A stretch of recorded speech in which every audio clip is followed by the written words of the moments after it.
Okay, good day, guys. Good day to you all. Welcome back to the Formula Sports channel. Thanks for being here. A gentle reminder, as always, to please like the video and subscribe to the channel, as it is indeed a free way to support the channel. So, guys, the big question, you guys, by the thumbnail and the title, you guys would know by now what the big question is, right? The big question is, who will be our starting striker at the upcoming Gold Cup tournament, right? Who will be the Reggae Boyz starting striker at the upcoming Gold Cup tournament? So now, it's I mean, with the greatest of respect to Javan East, it's either between Shamar Nicholson or Corey Burke, right? It's either between one out of those two, and that's with the greatest of respect to Javan East. Right, so that's what I want to talk a little bit about today. Right, that's what I want to talk a little bit about. When I posted the picture on Instagram and asked the questions, and I asked the question rather, somebody had indicated that you could use a 4-4-2 and use both. Right, I'm not really a fan of that because I don't think the 4-4-2 formation will get the best out of Leon Bailey.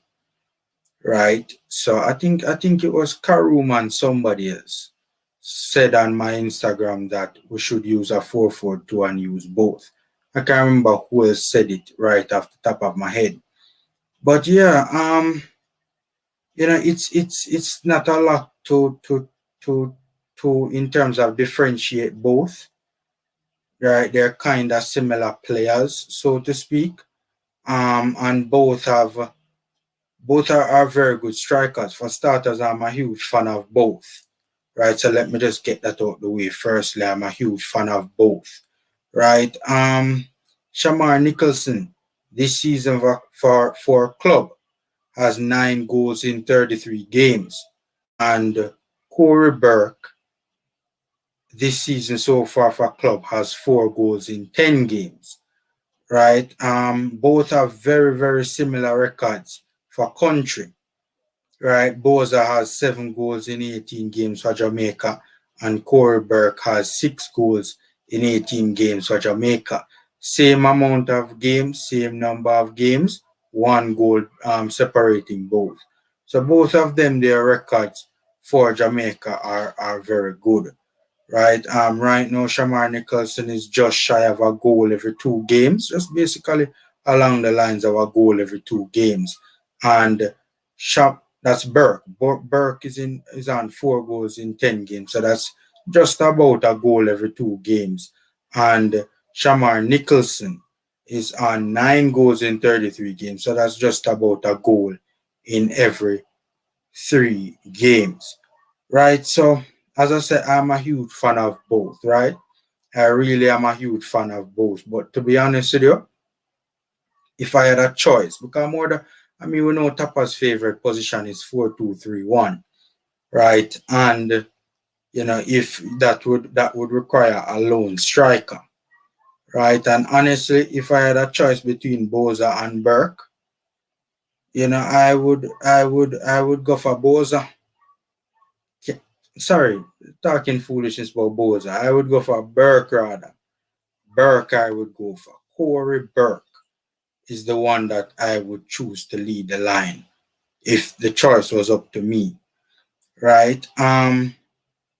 For starters, Boza hasn't played in a while. That's the first thing. Shamar Nicholson has not played football in a while Corey Burke is currently playing in the MLS and doing very well, right? And you know, it yes, it's about the goals also, but it's not just about the goals for me with Corey Burke, right? It's not only about the goals, right? It's about the impact on the game for me personally, right? I just think that Corey Burke is just such a dominant figure, right? When I watch him play, when I watch his games, the games that I've seen for Corey Burke, he is just a dominant figure on the park. Is that the game not only Philadelphia's game, but the entire game on a whole, it just seems to revolve around Corey Burke when he's on the pitch, right? Doesn't matter where he's playing this season, right? So I, that's a main reason for me. When I watch Shamar Nicholson's games, it's not that he does well but for me, he just, the games that I have seen with Shamar Nicholson, he just doesn't have the same impact on the game as what Corey Burke has on the game, right? And in my opinion, Burke attracts a lot of attention from defenders when he's on the park, and that would free up space for the likes of Turgot and Bailey, right? And I think that Turgot and especially Bailey, I think those two players will strive playing up front alongside Burke. Not saying that they won't strive playing alongside Boza as well. Not saying that. I just think that they will. I think it would be better for them. I think you'd see more of them. You'd get more out of their game. Playing off of a Corey Burke rather than a Shamar Nicholson. That's just in my opinion, right? And many people talk about the impact. When I talk about the impact that Burke has on his games compared to that of Boza. And as I say, yes, Burke is scoring more than Boza in terms of the last season, the last 2 seasons, or the last season for each being compared, right? But and many will make the fair argument that the Belgian Pro League is slightly above the MLS. Well, many would say the Belgian Pro League is far ahead of the MLS, right? Many would make that argument. I respectfully disagree, right? I think the Pro League is better, but I think the Pro League just gets the edge, right? I don't know many people blast me in the comment section for this, but I personally think that the Pro League just gets the edge. I think it is slightly a better quality league than the MLS. I don't think there's a lot to choose from between both leagues, right? And I say that because, many people talk about Belgium being number one in the world, the US ranked number 20th in the world. But I think many people have to realize that the US is coming. The US has a relatively young squad, right? And trust me, I think this team in the next 2 or so years will be close to, if not in the top 10 ranked in the world. People would also talk about the quality players that each league is producing. Yes, the MLS just come, so to speak, but look at some of the players that they have produced already, right? Alphonso Davis, right? Tyler Adams, etc., etc. So I think the MLS is coming, right? I personally think the MLS is coming, guys.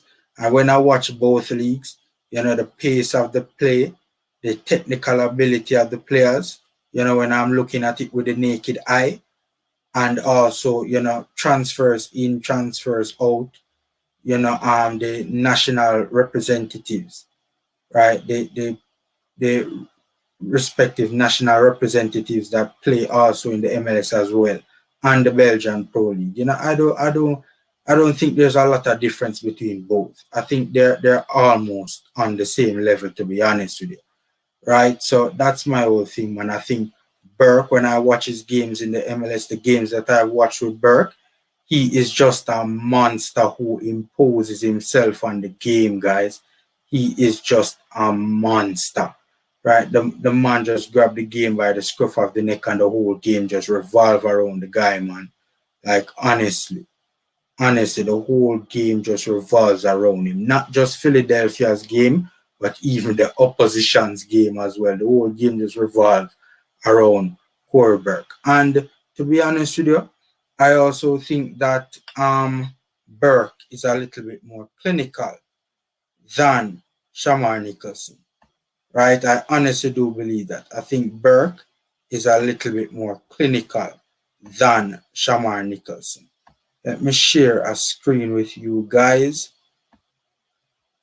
So you guys are seeing, wait, hold on. Okay. I think you guys are seeing it now. Yeah, man. So that is SOFA score for Shamar Nicholson, right? And that is his last season stats, right? And when we look at his stats, right? Well, first of all, look at this. Big chances missed. 14 big chances in 30 games, right? 14 big chances in 30 games and goal conversion 13%, right? So 14 big chances missed, goal conversion 13%, right? Let's take a look at Corey Burke. So that's 13% and 14 big chances missed. Let me jump over now to Corey Burke. Give me a sec, guys. Let me just find Corey Burke's sofa score. Okay, here we go. I think you guys are seeing it on screen now. Yeah, so yeah, that's Corey Burke's sofa score. Let us look at his stats now. Let us look at his stats. Goal conversion 25%, big chances missed so far. 3 big chances missed. So this is 3 big chances missed in 10 games for Corey Burke, which is a big chance missed every 3 games. But if you remember, Shamar Nicholson's own was 14 big chances missed in 30 games, right? And in just over 30 games, like what, 31, 32? And it was 14 big chances missed. That's about a big chance every 2 games that Shamar Nicholson misses, right? So Corey Burke misses a big chance, 1 big chance every 3 games. Shamar Nicholson misses 1 big chance every 2 games. Shamar Nicholson's goal conversion percentage was 13%, right? Corey Burke's goal conversion percentage 25%,